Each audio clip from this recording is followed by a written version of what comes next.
తాకట్టులో ఉన్న బంగారాన్ని విడిపించి ఆ రోజు ఆన్లైన్ ధరకే కొంటుంది కొమ్మూరి గోల్డ్. హరే కృష్ణ, నేను గీతాంజలి. సుమన్ టీవీకి స్వాగతం. రాబోతున్నది పాండవ నిర్జల ఏకాదశి. మరి ఈ ఏకాదశిన ఎలా మనం వ్రత నియమం పాటించాలి, ఆహార నియమాలు ఎలా ఉంటాయి? నిర్జల అని ఉంది అంటే మనం మంచినీటిని కూడా తాగకుండా ఈ ఏకాదశి వ్రతం చేయాలా? అంటే సాధారణంగా చూస్తూ ఉంటాం, ఒక్కొక్క ఏకాదశి ఒక్కో పేరుతో వస్తుంది, ఆ ఫలితం కూడా మనకు అందులో ఉంటుంది. మరి ఈ ఏకాదశి వ్రతం పాటించడం వల్ల ఎలాంటి ఫలితాలు వస్తాయి, ప్రత్యేకంగా విశిష్టత ఏంటో మాట్లాడుకుందాం. వివరించబోతున్నారు అందరూ ఎంతగానో ఎదురు చూస్తున్న వీడియో. మనతో పాటు ఉన్నారు ఇస్కాన్ నుంచి ప్రణవానంద ప్రభుజీ. మరి వారిని అడిగి తెలుసుకుందామా?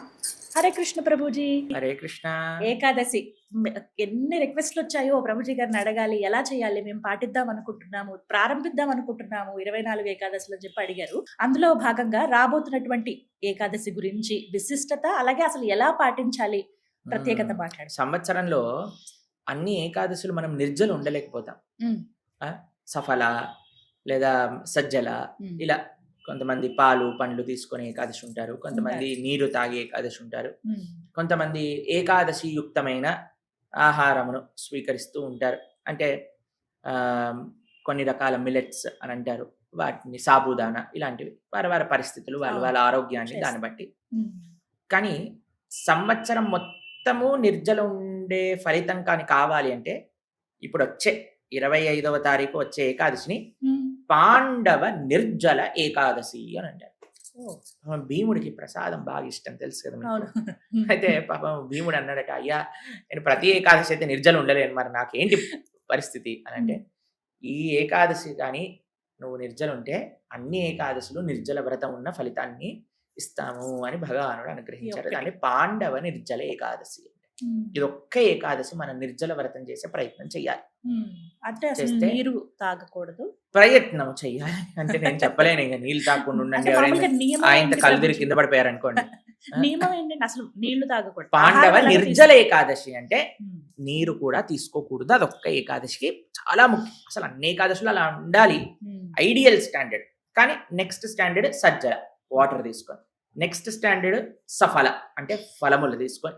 దాని తర్వాత నెక్స్ట్ స్టాండర్డ్ సాబుదానా, ఇట్లాంటివి గ్రెయిన్స్, గోధుమ పిండి, బియ్యము, పప్పులు ఇలాంటివి తినకుండా ఉండటం.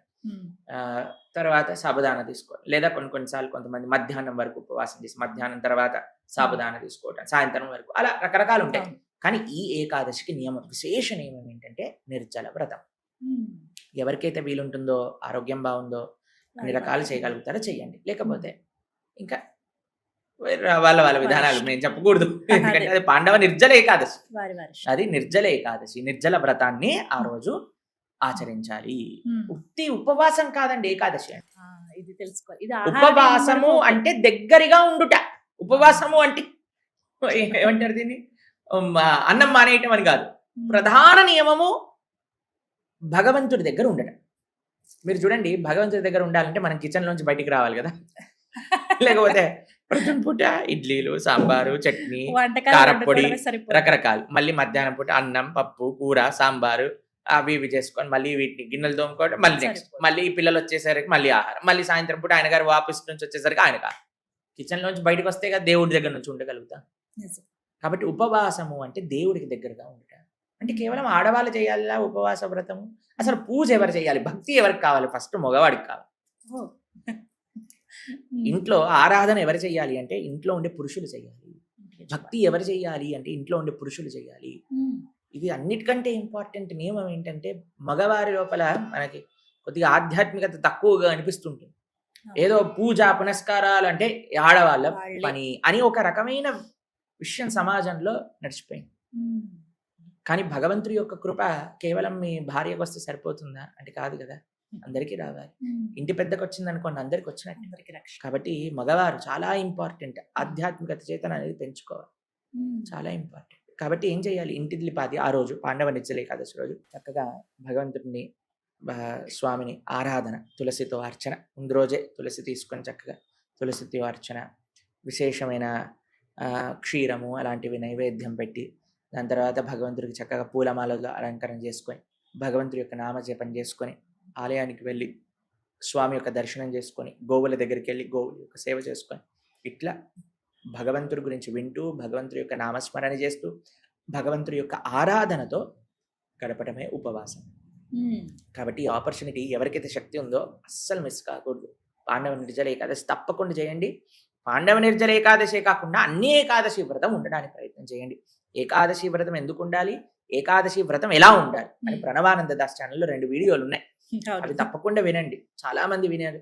ఎందుకంటే ఏకాదశి సరైన జ్ఞానం లేదు. అంటే పాపం చాలా చాలా రకరకాల వర్జన్స్ ఉన్నాయి.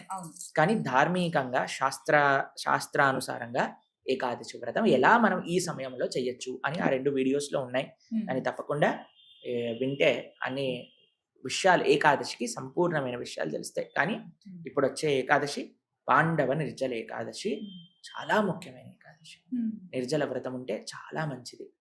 అన్ని ఏకాదశులు నిర్జల వ్రతం ఉన్న ఫలితము ఈ ఒక్క ఏకాదశి నిర్జల ఉండటం వల్ల లభిస్తుంది. ఇప్పుడు వ్రతంలో ఆచరించే వాళ్ళు ప్రారంభిస్తారు, కొత్తగా ప్రారంభించాలనుకునే ఏ ఏకాదశికైనా ప్రారంభం చేయొచ్చు. అవునా?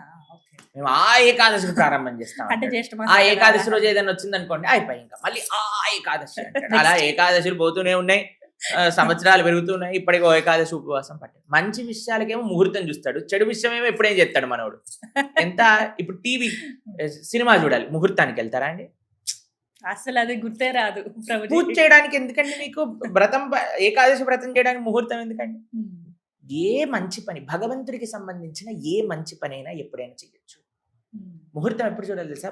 మన కోసం చేసే ప్రతి పనికి ముహూర్తం చూడాలి, భగవంతుడి కోసం చేసే పనికి ముహూర్తం చూడాల్సిన అవసరం. ఏకాదశి భగవత్ ప్రీత్యర్థం మనం చేస్తున్నాం. అంటే ఈ కాన్సెప్ట్ అర్థం చేసుకోవటం కఠినమే, కానీ ఇది హయ్యర్ ప్రిన్సిపల్ అంటారు. భగవంతుడి యొక్క సేవ ఎప్పుడైనా చేయొచ్చు. ఎప్పుడు ఏ స్థితిలో భగవంతుడి యొక్క స్మరణ చేసినా, భగవంతుడిని తలించుకున్నా భగవంతుడు అనుగ్రహిస్తాడు. దాంట్లో ఎటువంటి సంబంధం లేదు. కాబట్టి ఇది ఒక పెద్ద ప్రశ్న. ఏ ఏకాదశి నుంచి పట్టాలి వ్రతం?